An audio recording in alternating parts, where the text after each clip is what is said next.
ఈరోజు మనం డిఎన్ఏ గురించి తెలుసుకుందాం. డిఎన్ఏ డిఎన్ఏ అంటే డియాక్సిరైబో న్యూక్లిక్ యాసిడ్. ఇది ఒక రకమైన కేంద్రకామలం.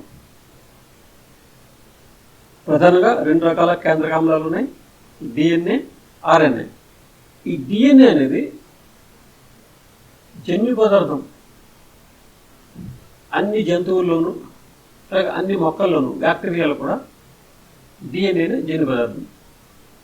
వైరస్లలో కొన్ని వైరస్లలో ఆర్ఎన్ఏ జన్యు పదార్థంగా ఉంటుంది, ఇంకొన్ని వైరస్లోనేమో డిఎన్ఏ జన్యు పదార్థంగా ఉంటుంది.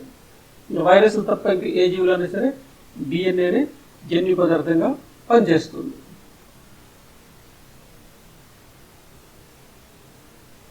ఈ డిఎన్ఏ కానీ ఆర్ఎన్ఏ కానీ వీటిని కేంద్రకామలాలు అంటారు, న్యూక్లిక్ యాసిడ్స్ అంటారు. ఎందుకని అలా అంటారు? ఇవి ప్రధానంగా కేంద్రకంలో ఉంటాయి, న్యూక్లియస్లో ఉంటాయి. అంతేకాకుండా ఇవి ఆమ్ల స్వభావాన్ని కలిగి ఉంటాయి. ఆమ్ల స్వభావాన్ని కలిగి ఉంటాయి కాబట్టి వీటిని యాసిడ్స్ అంటారు. అంటే కేంద్రకంలో ఉండే ఆమ్లాలు కాబట్టి న్యూక్లిక్ యాసిడ్స్ అంటారు అన్నమాట.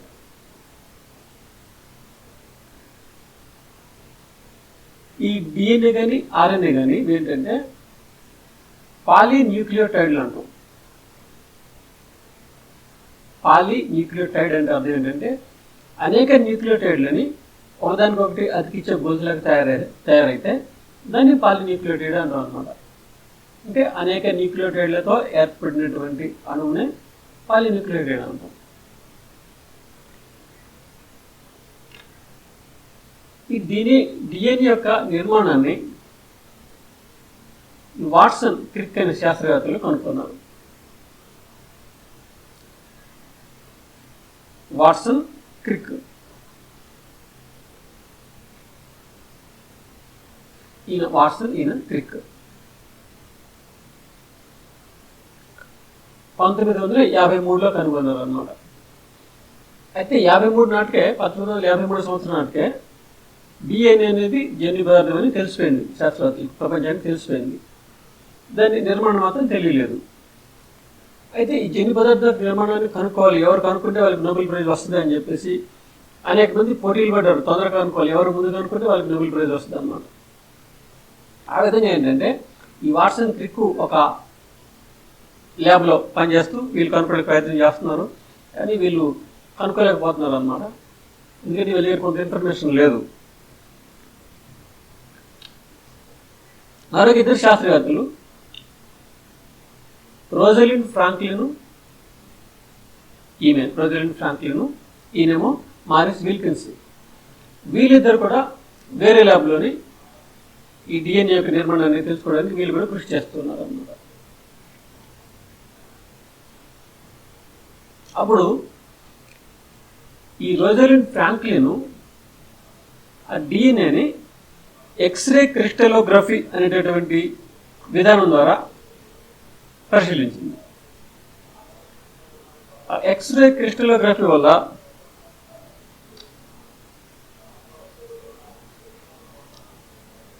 ఈ ఫోటో ఈమెకి లభించింది. ఈ రోజలిండ్ ఫ్రాంక్లిన్. ఇది చూస్తే ఎవరికైనా సరే అర్థమైపోతుంది ఏంటంటే డిఎన్ఏ ద్విసర్పిలంగా ఉంటుంది, డిఎన్ఏలో 2 భాషలు ఉంటాయి అని ఎవరికైనా తెలిసిపోతుంది శాస్త్రవేత్తలకి. ఈ ఫోటోని విల్కిన్స్ ఏం చేశాడంటే వాట్సన్, క్రిక్కి చూపించాడు. దాంతో వాళ్ళు ఈ డిఎన్ఏ ద్విసర్పిలంగా ఉంటుంది అని చెప్పేసి తెలుసుకొని దీని యొక్క నిర్మాణాన్ని 1953లో వాళ్ళు ప్రపంచాన్ని తెలియజేశారు అన్నమాట. 1953లో డిఎన్ఏ గురించి తెలుసుకుంటే 1962లో వీళ్ళకి నోబెల్ ప్రైజ్ ఇచ్చారు. ఎవరెవరికి ఇచ్చారు అంటే వాట్సన్కి ఇచ్చారు, క్రిక్కి ఇచ్చారు, విల్కిన్స్కి కూడా ఇచ్చారు. కానీ ఈ రోజలిండ్ ఫ్రాంక్లిన్ ఇవ్వలేదు. ఎందుకు ఇవ్వలేదంటే అప్పటికి ఏమి చనిపోయింది అన్నమాట. 1962లో నోబెల్ ప్రైజ్ ఇవ్వకముందే ఈమె చనిపోయింది. చనిపోయిన వాళ్ళకి ఎప్పుడు కూడా నోబెల్ ప్రైజ్ ఇవ్వరు, ఇంతవరకు ఇవ్వలేదు. అందుకని ఈమెకి నోబెల్ ప్రైజ్ ఇవ్వలేదు అనమాట. ఈమె చిన్న వయసులోనే క్యాన్సర్తో చనిపోయింది పాపం. అంటే డిఎన్ఏలో ప్రధానంగా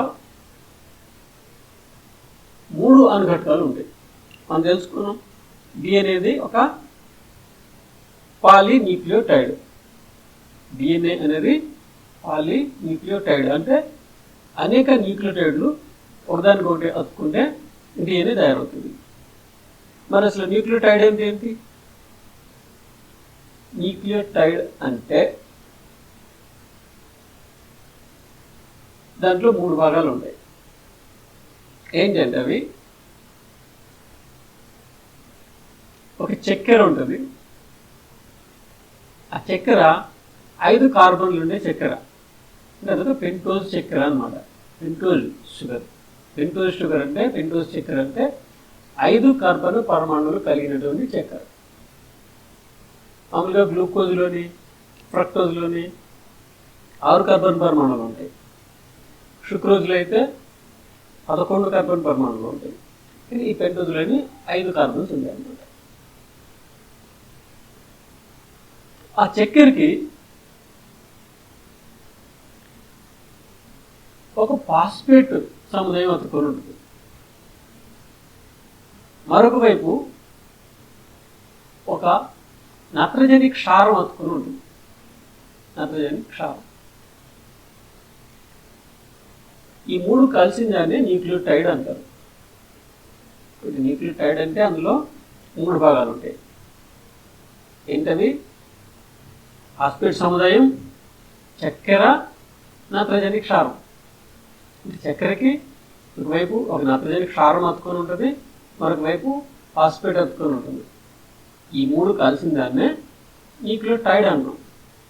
ఇలాంటి అనేక న్యూక్లియోటైడ్లు ఒక గొలుసులాగా ఒకదాన్ని బట్టి అతుక్కుంటే దాన్ని పాలీన్యూక్లియోటైడ్ అంటాం. కాబట్టి డిఎన్ఏలో కానీ ఆర్ఎన్ఏలో కానీ ఈ పాలీన్యూక్లియోటైడ్లు ఉంటాయి. ఆర్ఎన్ఏలో అయితే ఒకే పాలీన్యూక్లియోటైడ్ గొలుసు ఉంటుంది. డిఎన్ఏలో అయితే 2 పాలీన్యూక్లియోటైడ్ గొలుసులు మళ్ళీ ఒకదానికొకటి సర్కిల్గా చుట్టుకొని ఉంటాయి. కాబట్టి డిఎన్ఏలో ప్రధానంగా ఉండేది ఏంటంటే ఈ 3 అన్నమాట. చక్కెర, ఫాస్ఫేటు, నత్రజని క్షారం. వీటితోనే డిఎన్ఏ ఏర్పడి ఉంటుంది. ఒక చక్కెరకి ఒక ఫాస్ఫేటు ఒక నత్రజని క్షారం అతుక్కొని ఉంటే ఈ 3 కలిసిన దాన్ని మనం న్యూక్లియోటైడ్ అంటాం. ఇలాంటి న్యూక్లియోటైడ్లు అనేకం కలిసి ఒక గొలుసులాగా ఏర్పడితే పాలీన్యూక్లియోటైడ్ అవుతుంది అన్నమాట. ఇది ఆ చక్కెర. డిఎన్ఏలో డిఆక్సిరైబోజ్ అనే చక్కెర ఉంటుందని చెప్పుకున్నాం కదా, పెంటోజ్ చక్కెర. అది ఈ చక్కెర అన్నమాట. ఈ చక్కెరలోని 5 కార్బన్లు ఉంటాయి. ఇది ఆక్సిజన్, ఒక కార్బన్ బయట ఉంటుంది. ఇది 1వ నెంబర్ కార్బన్, ఇది 2వ నెంబర్ కార్బన్, ఇది 3వ నెంబర్ కార్బన్, ఇది 4వ నెంబర్ కార్బన్, ఇక్కడ 5వ నెంబర్ కార్బన్ అన్నమాట. సో ఈ చక్కెరలోని 1వ నెంబర్ కార్బన్కి ఏమో నత్రజని క్షారం అతుక్కుంటుంది, ఈ 5వ నెంబర్ కార్బన్కి ఏమో ఫాస్ఫేట్ అతుక్కుంటుంది. అప్పుడు ఇది న్యూక్లియోటైడ్గా మారుతుంది అన్నమాట. ఆర్ఎన్ఏలో కూడా న్యూక్లియోటైడ్లు ఉంటాయి. కానీ ఆర్ఎన్ఏలో ఉండే న్యూక్లియోటైడ్లకి డిఎన్ఏలో ఉండే న్యూక్లియోటైడ్లకి భేదం ఏంటంటే డిఎన్ఏలో ఉండే చక్కెర ఏమో డిఆక్సిరైబోజ్ చక్కెర, ఆర్ఎన్ఏలో ఉండే చక్కెర ఏమో రైబోజ్ చక్కెర. ఏంటి డిఆక్సిరైబోజ్కి రైబోజ్కి తేడా ఏంటంటే 2 కూడా పెంటోజ్ చక్కెరలే. ఒకే ఒక తేడా ఏంటంటే డిఎన్ఏలోనేమో ఇక్కడ హెచ్ ఉంది, ఆర్ఎన్ఏలోనేమో ఇక్కడ ఓహెచ్ ఉంటుంది. ఒక ఆక్సిజన్ తక్కువ ఉంది అనమాట.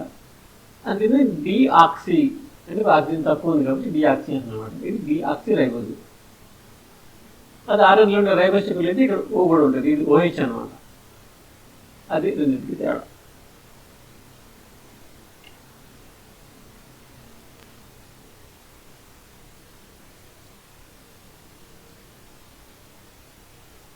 ఈ న్యూక్లియోటైడ్లోని 3 భాగాలు అని చెప్పుకోను కదా. ఒక పెంటోజ్ చక్కెర, ఇది పెంటోజ్ చక్కెర. ఈ పెంటోజ్ చక్కెరకి ఒకవైపు ఏమో ఇది నత్రజని క్షారం, అండి నత్రజని క్షారం.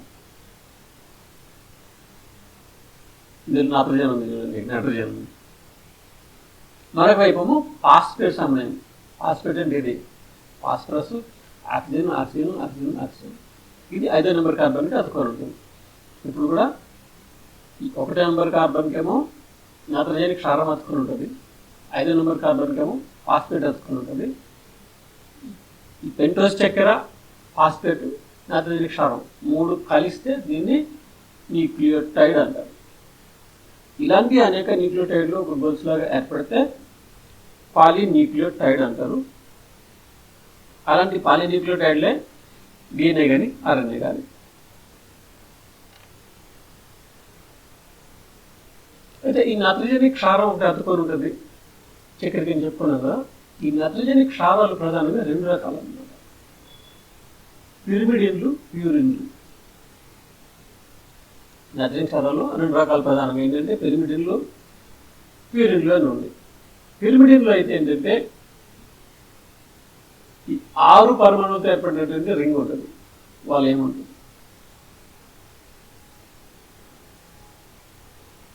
సాధారణంగా ఈ కేంద్రకంలో ఉండేటువంటి DNAలో ఉండేటువంటి పిరిమిడిన్లు ఏంటంటే థైమిన్, సైటోసైన్. పిరిమిడిన్లు కూడా మళ్ళీ రకాలు ఉన్నాయి. DNAలో ప్రధానంగా థైమిన్ అన్న ఉంటుంది, లేదంటే సైటోసిన్ అన్న ఉంటుంది. నెక్స్ట్ ప్యూరిన్లు. ప్యూరిన్లు ఏమవుతుందంటే ఈ 6 పరమాణువులు ఉండే రింగ్కు ఇంకొక 5 పరమాణువులు ఉండే ఇంకొక రింగ్ అతుకుని ఉంటుంది అనమాట. 2 రింగులు ఉంటాయి. పిరిమిడిన్లో ఒకే రింగ్ ఉంటుంది, ప్యూరిన్లో ఏమో 2 రింగులు ఉంటాయి. ఒక 6 మెంబర్ రింగ్, ఒక 5 మెంబర్ రింగ్ ఉంది. ఈ ప్యూరిన్లు DNAలో ఉండే ప్యూరిన్లు ప్రధానంగా 2 ఉన్నాయి, అడెనిన్, గ్వానిన్. ఇప్పుడు DNAలో నత్రజని క్షారాలు ప్రధానంగా 4: థైమిన్, సైటోసైన్, అడెనిన్, గ్వానిన్. ఇందులో ఈ థైమిన్ని, సైటోసైన్ని పిరిమిడిన్లు అంటారు. ఈ అడెనిన్ని, గ్వానిన్ని ప్యూరిన్లు అంటారు. పిరిమిడిన్లలో ఒకటే వలయం ఉంటుంది, ప్యూరిన్లలో 2 వలయాలు ఉంటాయి.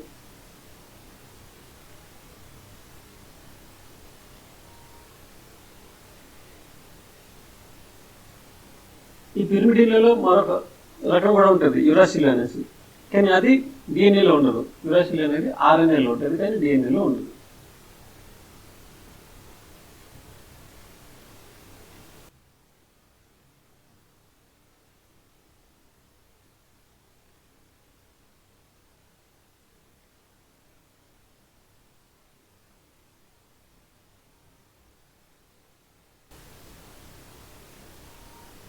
ఇది చక్కెర,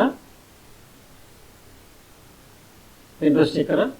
దీనికి ఒకవైపేమో నత్రజని క్షారం ఉంటుంది, మరొక వైపేమో ఫాస్ఫేట్ సమన్వయం ఉంటుంది కదా. ఈ 2వ నెంబర్ కార్బన్కి H ఉంటేనేమో అది డియాక్సిరైబోస్ చక్కెర, H కాకుండా OH ఉంటేనేమో అది రైబోస్ చక్కెర. రైబోస్ చక్కెర ఏమో RNAలో ఉంటుంది, డియాక్సిరైబోస్ చక్కెర ఏమో DNAలో ఉంటుంది. ఓకే, ఈ నత్రజని క్షారాలు పిరిమిడిన్లు, ప్యూరిన్లు అని 2 రకాలు ఉన్నాయి. పిరిమిడిన్లోనేమో ఒకే వలయం ఉంటుంది, ఒకే వలయం, ఇక్కడ ఒకే వలయం. ప్యూరిన్లలోనేమో 2 వలయాలు ఉంటాయి.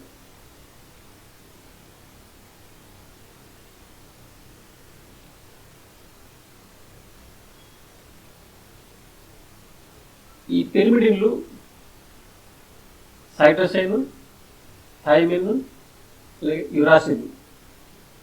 ఇందులో యురాసిల్ అనేది DNAలో ఉండదు, ఇది కేవలం RNAలో మాత్రమే ఉంటుంది. ఈ థైమిన్ అనేది DNAలో మాత్రమే ఉంటుంది, RNAలో ఉండదు. మిగతావన్నీ కూడా DNAలోనే ఉంటాయి, RNAలో ఉంటాయి. సైటోసైన్ DNAలో ఉంటుంది, RNAలో ఉంటుంది. అడినిన్ DNAలో కూడా ఉంటుంది, RNAలో కూడా ఉంటుంది. గ్వానిన్ DNAలో కూడా ఉంటుంది, RNAలో కూడా ఉంటుంది. కానీ థైమిన్ మాత్రం DNAలో మాత్రమే ఉంటుంది, RNAలో ఉండదు. యురాసిల్ RNAలో మాత్రమే ఉంటుంది, DNAలో ఉండదు.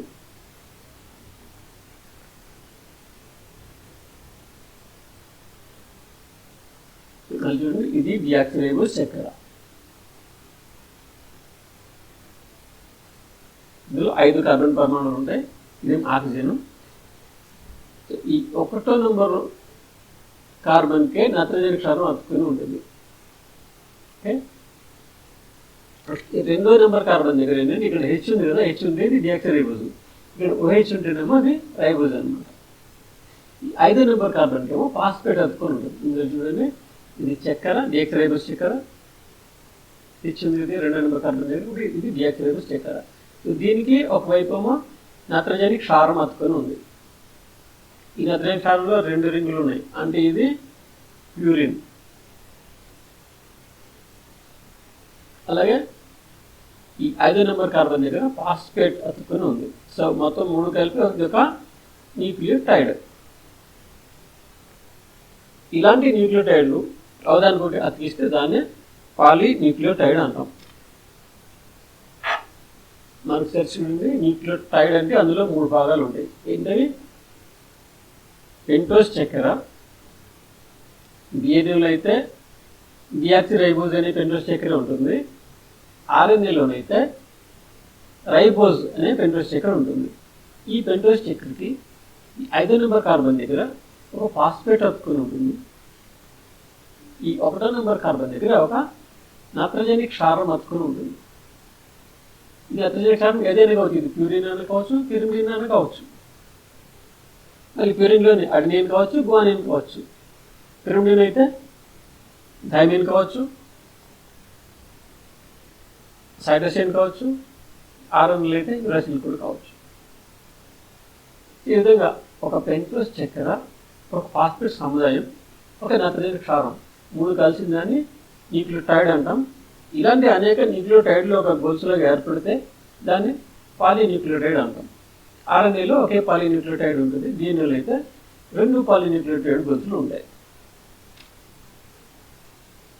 మరి ఈ న్యూక్లియోటైడ్లు ఒకదానికొకటి ఎలా అతుక్కుంటాయి అది గుర్తులు. ఇది ఒక న్యూక్లియోటైడ్, చక్కెర, ఫాస్ఫేట్, ఇది నత్రజని క్షారం, ఇది ఒక న్యూక్లియోటైడ్. అలాగే కింద మరొక న్యూక్లియోటైడ్ ఉంది, ఇది పెంటోస్ చక్కెర, ఇది ఫాస్ఫేట్, ఇది నత్రజని క్షారం. సో ఇదొక న్యూక్లియోటైడ్, ఇదొక న్యూక్లియోటైడ్. ఇక్కడ ఏమవుతుందంటే ఈ ఫాస్ఫేటు, ఈ 5వ నెంబర్ కార్బన్కు ఉన్నటువంటి ఫాస్ఫేటు, ఇది 3వ నెంబర్ కార్బన్.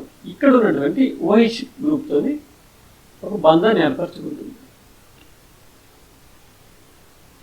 ఈ బొమ్మలో నాకు 2 కలర్లు కనిపిస్తుంది. ఈ బంధాన్ని ఫాస్ఫోడైఎస్టర్ బంధం అంటాం. ఫాస్ఫోడైఎస్టర్ లింకేజ్ అంటే ఈ ఫాస్ఫోడైఎస్టర్ బంధం ద్వారా, ఈ ఫాస్ఫోడైఎస్టర్ లింకేజ్ ద్వారా న్యూక్లియోటైడ్లు ఒకదానికొకటి అతికించబడతాయి. ఇక్కడ ఇంకొకటి ఉందనుకోండి న్యూక్లియోటైడ్, అప్పుడు ఏంటి? ఈ ఫాస్ఫేట్కి అక్కడ ఉన్నటువంటి 3వ నెంబర్ కార్బన్కి మధ్య ఇంకో ఫాస్ఫేట్ డైఎస్టర్ బంధం ఏర్పడుతుంది. అలాగా అనేక న్యూక్లియోటైడ్లు ఒకదానికొకటి అతికించబడతాయి అన్నమాట. న్యూక్లియోటైడ్లు ఒకదానికొకటి ఎలా అతికించబడతాయి? ఈ ఫాస్ఫోడైఎస్టర్ బంధాల ద్వారా అతికించబడతాయి. ఓకే,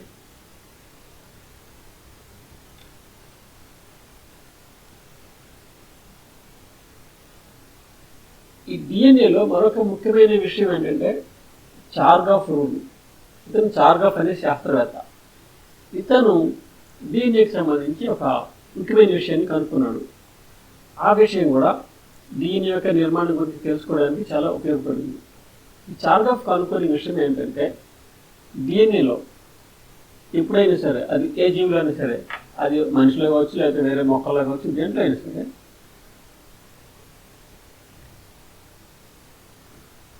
అడినిన్ ఎన్ని అణువులు ఉంటుందో థైమిన్ కూడా దాదాపు అన్ని అణువులు ఉంటుంది. అడినిన్ థైమిన్ ఈక్వల్గా ఉంటాయి. అలాగే గ్వానిన్ ఎన్ని అణువులు ఉంటాయో సైటోసిన్ కూడా అన్ని అణువులు ఉంటాయి. ఈ రూల్ని చార్గాఫ్ రూల్ అంటారు.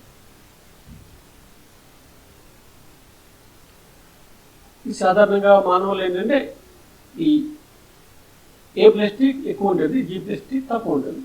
కానీ ఇప్పుడు కూడా A, T రెండు ఈక్వల్గా ఉంటే G ఎంత ఉంటే C కూడా అంతే ఉండాలన్నమాట. ఈ రూల్ని చార్గాఫ్ రూల్ అంటారు.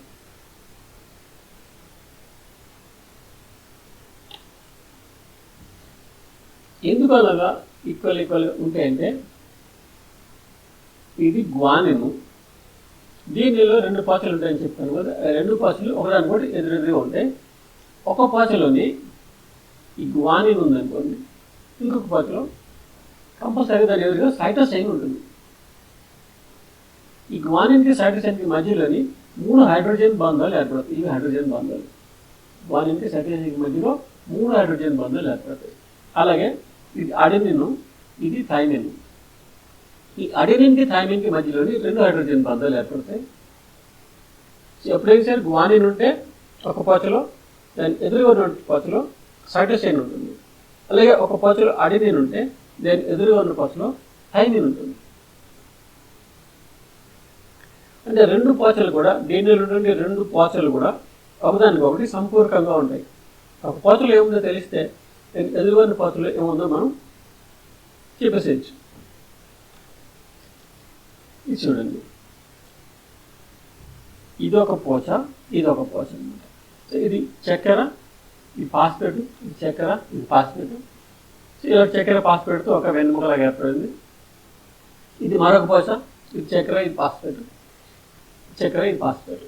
అయితే ఈ చక్కెరకి ఇక్కడ ఒక నత్రజని క్షారం అతుకోండి. ఇదేంటంటే అడినిన్. ఇక్కడ అడినిన్ ఉంది కాబట్టి దీని ఆపోజిట్ పోచలో కంపల్సరీ ఏంటంటే థైమిన్ ఉండాలి. ఎప్పుడు అడెనిన్ థైమిన్ ఒకదానికొకటి ఆపోజిట్గా ఉంటాయి. ఈ జంటగా ఉంటాయి అన్నమాట. ఇక్కడ టీ ఉంటే ఇక్కడ ఏ ఉంటుంది, ఇక్కడ ఏ ఉంటే ఇక్కడ టీ ఉంటుంది. సో ఏకి టీకి మధ్యలోని 2 హైడ్రోజన్ బంధాలు ఏర్పడతాయి. అలాగే ఒక పోచలో కానీ సి ఉందంటే దీని ఆపోజిట్ పోచలో కంపల్సరీగా జీ ఉంటుంది. ఈ సైటోసిన్ గ్వానిన్ ఒకదానికొకటి ఎదురుగా ఉంటాయి. ఇటు జీ ఉంటే ఇటు సి ఉంటుంది, ఇటు సి ఉంటే ఇటు జీ ఉంటుంది. కంపల్సరీగా ఇవి 2 ఎదురుగా ఉంటాయి. ఈ సైటోసిన్కి గ్వానిన్కి మధ్యలో 3 హైడ్రోజన్ బంధాలు ఏర్పడతాయి.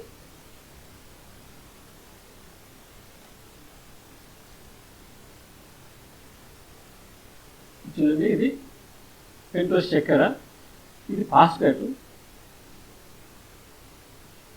ఇదొక పెంటోస్ చక్కెర, ఇది ఫాస్ఫేట్. ఈ న్యూక్లియోటైడ్కి మధ్యలోని ఒక ఫాస్ఫోడైఎస్టర్ బంధం ఏర్పడింది. ఈ రెడ్ కలర్లోని ఫాస్ఫోడైఎస్టర్ బంధాలు. కాబట్టి ఈ న్యూక్లియోటైడ్లు ఒకదానికొకటి ఫాస్ఫోడైఎస్టర్ బంధాలతో కలుపబడి ఉన్నాయి. ఇది ఒక పోచ, ఇది మరొక పోచ.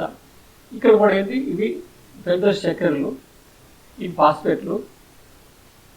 ఈ న్యూక్లియోటైడ్కి మధ్యలోని ఒక ఫాస్ఫోడైఎస్టర్ బంధం ఉంది. ఈ ఫాస్ఫోడైఎస్టర్ బంధాలతో న్యూక్లియోటైడ్లు కలుపబడి ఉన్నాయి. కాబట్టి ఇదొక పాలిన్యూక్లియోటైడ్, ఇదొక పాలిన్యూక్లియోటైడ్. మరొక విషయం ఏంటంటే ఈ 2 పాలిన్యూక్లియోటైడ్లు ఒకదానికొకటి ప్రతి సమాంతరంగా ఉన్నాయి. యాంటీ ప్యారలల్ అంట. సమాంతరంగా అంటే అర్థం ఏంటంటే 2 ఈక్వల్ డిస్టెన్స్లో ఉన్నాయని అర్థం. ఈ రెండింటి మధ్య దూరం సమానంగా ఉందని అర్థం. రైలు పట్టాలు సమాంతరంగా ఉన్నాయని అర్థం.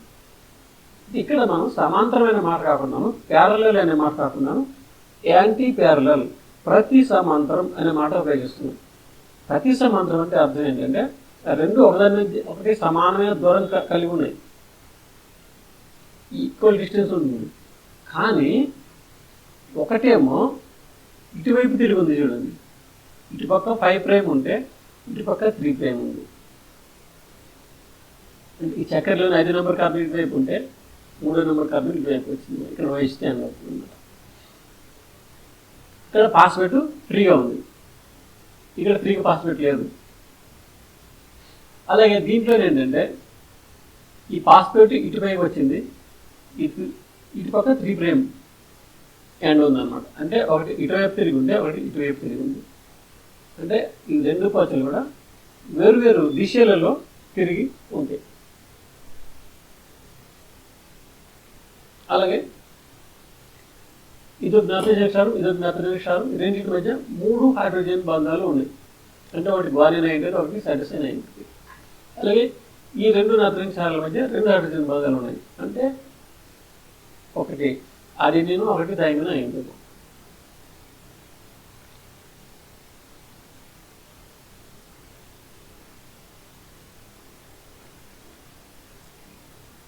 ఇది పెంటోస్ చక్కెర, డిఎక్స్ రైబోస్ చక్కెర, ఇది కూడా చక్కెర, ఇది చక్కెర, ఇది చక్కెర, ఇది ఫాస్ఫేట్, ఇది ఫాస్ఫేట్, ఇది ఫాస్ఫేట్. ఈ విధంగా ఏంటంటే డిఎన్ఏ పాలిమర్కి ఇది ఒక వెన్నెముకలాగా ఉంటుంది అనమాట. దేని ఏర్పడుతుంది? చక్కెర ఫాస్ఫేట్, చక్కెర ఫాస్ఫేట్, చక్కెర ఫాస్ఫేట్, చక్కెర ఫాస్ఫేట్. ఇలాగ చక్కెర ఫాస్ఫేట్లతోనే ఒక బ్యాక్ బోన్ ఏర్పడి ఉంటుంది. ఒక వెన్నెముకలాగా, ఒక బ్యాక్ బోన్ లాగా ఏర్పడి ఉంటుంది. దేని ఏర్పడి ఉంటుంది? చక్కెర ఫాస్ఫేట్, చక్కెర ఫాస్ఫేట్, చక్కెర ఫాస్ఫేట్ ఇట్లా. ఈ చక్కెరకి నత్రజని క్షారాలు అతుకుంటే ఈ లోపల వైపు ఉంటాయి అన్నమాట. ఈ నత్రజని క్షారాలు ప్యూరిన్ కావచ్చు, లేదంటే పెరిమిడిన్ కావచ్చు. ఇది పెరిమిడిన్, ఇది ప్యూరిన్, 2 వలయాలు ఉన్నాయి కాబట్టి ఎప్పుడైనా సరే ప్యూరిన్కి ఎదురుగా పెరిమిడిన్ ఉంటుంది, పెరిమిడిన్కి ఎదురుగా ప్యూరిన్ ఉంటుంది. మళ్ళీ ఈ 2 పోచలు కూడా యాంటీ ప్యారలల్గా ఉంటాయి. ఇటు పక్క 5' ఉందంటే దీనికి ఎదురు 3' ఎండ్ ఉంది. ఇక్కడ 3' ఎండ్ ఉందంటే ఇటు పక్క 5' ఎండ్ ఉంటుంది. ఇది గ్వానిన్, ఇది సైటోసిన్. ఎదురుగా ఉన్నాయి 3 హైడ్రోజన్ బంధాలు ఉన్నాయి.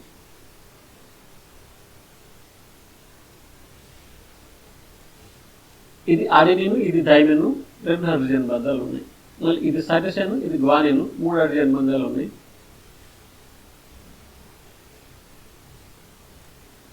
ఈ విధంగా డిఎన్ఏలోని 2 పోచలు ఎదురెదురుగా ఉంటాయి. ఈ నత్రజని క్షారాల జతల మధ్య హైడ్రోజన్ బంధాలు ఏర్పడి ఉంటాయి.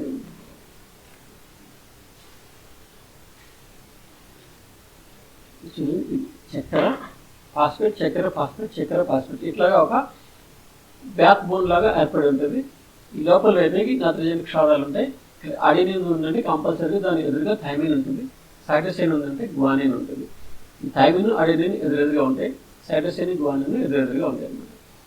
ఒక పోచ ఇటుపక్క 5', ఇటుపక్క 3' ఉంటాయి. మరొక పోచలు ఏంటంటే ఇటు 5', ఇటు 3' ఉంటుంది అన్నమాట. రెండు ఆపోజిట్ డైరెక్షన్లో ఉంటాయి, వ్యతిరేక దిశల్లో ఉంటాయి. అందుకే వాటిని ప్రతి సమాంతరంగా ఉన్నాయని చెప్తూ ఉంటాం.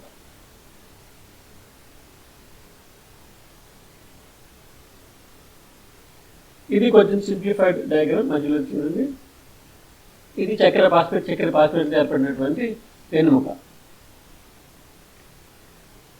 అడెనిన్ ఉంటే ఎదురుగా థైమిన్ ఉంటుంది, గ్వానిన్ ఉంటే సైటోసిన్ ఉంటుంది, థైమిన్ ఉంటే అడెనిన్ ఉంటుంది. ఈ థైమిన్, అడెనిన్ ఉదాహరణకి ఎప్పుడు ఎదురుగా ఉంటాయి. అలాగే సైటోసిన్, గ్వానిన్ ఉదాహరణకి ఎదురుగా ఉంటాయి అన్నమాట. అయితే 2 పాలిన్యూక్లియోటైడ్ పోచలు కూడా సర్పిలంగా మెలితిరిగి ఉంటాయి. ఈ 2 కూడా ఇలాగే సర్పిలంగా మెలితిరిగి ఉంటాయి అన్నమాట. మెలితిరిగి ఉండేసి ఈ నత్రజని క్షారాల జతలు మెట్లలాగా ఉంటాయి అన్నమాట. నిచ్చెన మెట్లలాగా ఇవి ఏర్పడి ఉంటాయి అన్నమాట. అయితే దీంట్లో ఏంటంటే దీన్ని మేజర్ గ్రూవ్ అంటాం, దీన్ని మైనర్ గ్రూవ్ అంటాం.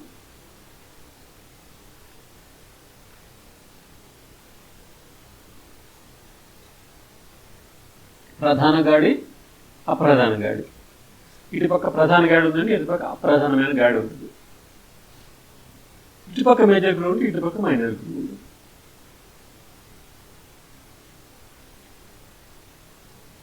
ఈ డిఎన్ఏ యొక్క నిర్మాణం ద్విసర్పిలం లాగా ఉంటుంది అన్నమాట. ఎందుకంటే 2 పోచలు ఉన్నాయి. ద్విసర్పిలం ఏంటంటే స్ప్రింగ్ లాగా చుట్టుకొని ఉంది కాబట్టి అందుకని డిఎన్ఏని డబల్ హెలిక్స్ అంటాం. డబల్ హెలిక్స్ అంటే 2 సర్పిలాలు అన్నమాట. ఈ 2 పోచలు మెలివేసుకొని ఒక మెలితిరిగిన నిచ్చెనలాగా అమరు ఉంటాయి. ఈ 2 పోచలు కూడా ప్రతి పోచ ఏంటి ఒక పాలిన్యూక్లియోటైడ్, ప్రతి పోచ ఒక పాలిన్యూక్లియోటైడ్. ఈ 2 పాలిన్యూక్లియోటైడ్లు కూడా ఒకదానితో ఒకటి వ్యతిరేక దిశల్లో అమరు ఉంటాయి. అలాగే ఈ 2 పోచలు కూడా కలిసి ఉంటాయి. ఏ పోచ కాకపోతే వీటికి పోవట్లేదు. ఎందుకు పోవట్లేదు అంటే ఆ 2 పోచల మధ్య హైడ్రోజన్ బంధాలు ఉన్నాయి. ఈ హైడ్రోజన్ బంధాలు ఉండడం వల్ల ఈ పోచ దాని ఒకటి ఎదురెదురుగా ఉన్నాయన్నమాట. హైడ్రోజన్ బంధాలు కానీ లేకపోయినట్టయితే ఈ పోచ ఈ పోచ సంబంధం ఉండదు. ఇది ఎటో వెళ్ళిపోతుంది, ఇటే వెళ్ళిపోతుంది. ఇది 2 ఎప్పుడు కలిసి ఉన్నాయి. ఎందుకు కలిసి ఉన్నాయంటే ఈ 2 పోచలకి మధ్యన హైడ్రోజన్ బంధాలు ఉన్నాయి కాబట్టి ఆ హైడ్రోజన్ బంధాలు ఈ 2 పోచలు కూడా ఒకదానితో కలిపి ఉంచుతున్నాయి అన్నమాట. ఈ ప్రతి పోచలను కూడా ఏమున్నాయంటే న్యూక్లియోటైడ్లు ఉన్నాయి. ఈ న్యూక్లియోటైడ్లు ఒకదానితో ఎలా అతకబడి ఉన్నాయి? ఫాస్ఫోడైఎస్టర్ బంధాల వల్ల అతకబడి ఉన్నాయి. ఫాస్ఫోడైఎస్టర్ బంధాల వల్ల న్యూక్లియోటైడ్లు ఒకదాని ఒకటి అతకబడి ఉన్నాయి. దీనివల్ల ఏంటంటే ఈ చక్కెర ఫాస్ఫేట్లతో ఒక వెన్నెముకలాగా ఏర్పడి ఉంటుంది ఈ పాలిన్యూక్లియోటైడ్ పాచులో.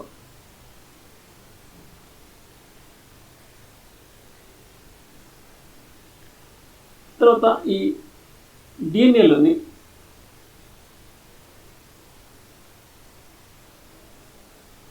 సంపూరకత ఉంటుంది. ఈ డిఎన్ఏలో నైట్రోజన్ క్షారాలు సంపూరకంగా ఉంటాయి. ఎందుకంటే ఒకవైపు అడెనిన్ ఉంటే కంపల్సరీగా దాని ఆపోజిట్లో థైమిన్ ఉంటుంది. అడెనిన్ థైమిన్ ఎదురెదురుగా ఉంటాయి, గ్వానిన్ సైటోసిన్ ఎదురెదురుగా ఉంటాయి అన్నమాట. అలాగే డిఎన్ఏలోని ఈ పోషలు మెలితిరిగి ఉంటాయని చెప్పినది. అవి సాధారణంగా కుడివైపుకి మెలితిరిగి ఉంటాయి. ఈ మెలితిరిగి ఉండటం వల్ల ఏంటంటే ఈ సర్పిలాకార గాడులు ఏర్పడతాయి. ప్రధానమైన గాడి, అప్రధానమైన గాడి అనమాట. Major groove, minor groove. ఒకవైపు మేజర్ గ్రూవ్ ఉంటే మరొక వైపు మైనర్ గ్రూవ్ ఉంటుంది.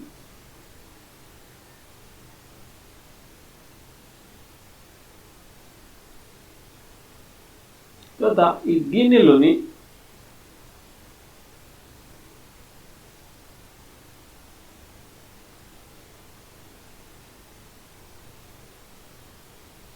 దీని యొక్క వ్యాసం ఎంత ఉంటుందంటే ఇక్కడ నుంచి ఇక్కడ వరకు 20 యాంగ్స్ట్రామ్ యూనిట్ల వ్యాసం ఉంటుంది. అంటే డిఎన్ఏ యొక్క మందం ఎంత అంటే డిఎన్ఏ అణు యొక్క వ్యాసం ఎంత ఉందంటే 20 యాంగ్స్ట్రామ్ యూనిట్లు ఉంటుంది. అలాగే ఈ డిఎన్ఏలోని ఒక సర్పిలం నిడివి ఎంత ఉంటుందంటే ఇలాగ ఇది రౌండ్ తిరిగి మళ్ళీ ఇక్కడ దాకా వచ్చినంత వరకు ఒక కంప్లీట్ రౌండ్కి 34 యాంగ్స్ట్రామ్ యూనిట్ల పొడవు ఉంటుంది. అంటే ప్రతి సర్పిలం కూడా 34 యాంగ్స్ట్రామ్ యూనిట్ల పొడవు ఉంటుంది. ఆ ఒక సర్పిలంలో ఏంటంటే ఒక మెలికలోని 10 జతల నత్రజని క్షారాలు ఉంటాయి. మొత్తం 10 జతల నత్రజని క్షారాలు ఒక మెలికలో ఉంటాయి అన్నమాట. అయితే మొత్తం 34 యాంగ్స్ట్రామ్ యూనిట్ల నిడివిలో 10 జతలు ఉన్నాయి. అంటే ఒక్కొక్క నత్రజని క్షారం జాతికి మధ్యలో ఉండే ఈ డిస్టెన్స్ ఎంత ఉంటుందంటే 3.4 యాంగ్స్ట్రామ్ యూనిట్స్ ఉంటుంది. దీని నుంచి దీనికి మధ్యలో 3.4 యాంగ్స్ట్రామ్ యూనిట్స్, దీనికి మధ్యలో 3.4 యాంగ్స్ట్రామ్ యూనిట్స్. మొత్తం 10 కలిపితే ఒక మెలిక కంప్లీట్ అవుతుంది. 10 కలిపితే మనకి 34 యాంగ్స్ట్రామ్ యూనిట్స్ డిస్టెన్స్ వస్తుందండి.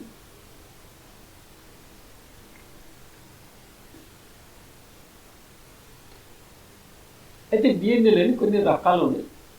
ఏడిఎన్ఏ, బిడిఎన్ఏ, జెడ్డిఎన్ఏ ఇలాగ రకాలు ఉన్నాయి అన్నమాట. ఈ ఏడిఎన్ఏ కానీ బిడిఎన్ఏ కానీ కుడివైపు మెలితిరిగి ఉంటే జెడ్డిఎన్ఏది ఎడం వైపు మెలితిరిగి ఉంటుంది. కానీ సాధారణంగా జీవకణాల్లో ఉండే డిఎన్ఏ ఏంటంటే ఈ బిడిఎన్ఏ. ఈ వాట్సన్ క్రిక్ చెప్పినటువంటి ఆ నిర్మాణం బిడిఎన్ఏ. ఇది కొన్ని ప్రత్యేకమైన పరిస్థితులు ఏంటంటే అది జెడ్డిఎన్ఏగా మారుతుంది అన్నమాట. అదేవిధంగా ఏడిఎన్ఏగా మారుతుంది అన్నమాట. కానీ సాధారణంగా ఉండేది మాత్రం బిడిఎన్ఏనే.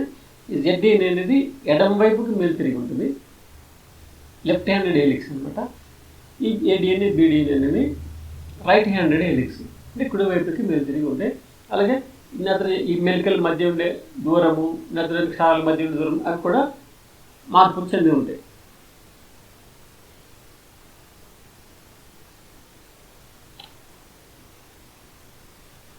ఆర్ఎన్ఏ కూడా డిఎన్ఏ లాంటి నిర్మాణాన్ని కలిగి ఉంటుంది. డిఎన్ఏలో సాధారణంగా 2 పోచలు ఉంటాయి.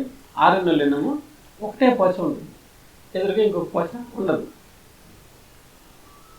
అలాగే డిఎన్ఏలో ఉండే చక్కెర ఏమో డిఎక్సీ రైబోస్ చక్కెర, ఆర్ఎన్ఏలో ఉండే చక్కెర రైబోస్ చక్కెర. అంతేకాకుండా నత్రజని క్షారాల విషయానికి వచ్చినట్లయితే అడెనిన్, గ్వానిన్, సైటోసైన్ ఇవి 3 కూడా డిఎన్ఏలో కూడా ఉంటాయి, ఆర్ఎన్ఏలో కూడా ఉంటాయి. కానీ యురాసిల్ అనేది ఆర్ఎన్ఏలో మాత్రమే ఉంటుంది, డిఎన్ఏలో ఉండదు. ఈ థైమిన్ అనేది డిఎన్ఏలో మాత్రమే ఉంటుంది, ఆర్ఎన్ఏలో ఉండదు. మరొక విషయం ఏంటంటే డిఎన్ఏ సాధారణంగా ద్విసర్పిలంగా ఉంటాయి, 2 పాచలు ఉంటాయి. RNAలో సాధారణంగా ఒకటే పాచ ఉంటుంది. కానీ కొన్ని వైరస్లలో ఏకపాచి DNA ఉంటుంది. కాబట్టి DNAలో ఎల్లప్పుడూ 2 పాచలు అని చెప్పకూడదు. సాధారణంగా 2 పాచలు ఉంటాయి, కానీ కొన్ని వైరస్లలో అయితే ఏకపాచి DNAనే ఉంటుంది. అదే వాటి జన్యు పదార్థం అన్నమాట. అలాగే కొన్ని వైరస్లలో 2 పాచల RNA ఉంటుంది. RNA ఎప్పుడు ఒకటే పాచ ఉండాలి కంపల్సరీగా అని లేదు. RNAలో కూడా 2 పాచలు ఉండేటటువంటి వైరస్లు ఉన్నాయి. కొన్ని వైరస్లలో 2 పాచల RNA వాటి జన్యు పదార్థంగా ఉంటుంది అన్నమాట. కానీ సాధారణంగా ఏంటంటే DNAలో 2 పాచలు ఉంటాయి, సాధారణంగా RNAలో ఒక పాచ ఉంటుంది. కానీ కొన్నిసార్లు RNAలో 2 పాచలు ఉంటాయి, కొన్నిసార్లు DNAలో కూడా ఒక పాచ ఉంటుంది అన్నమాట.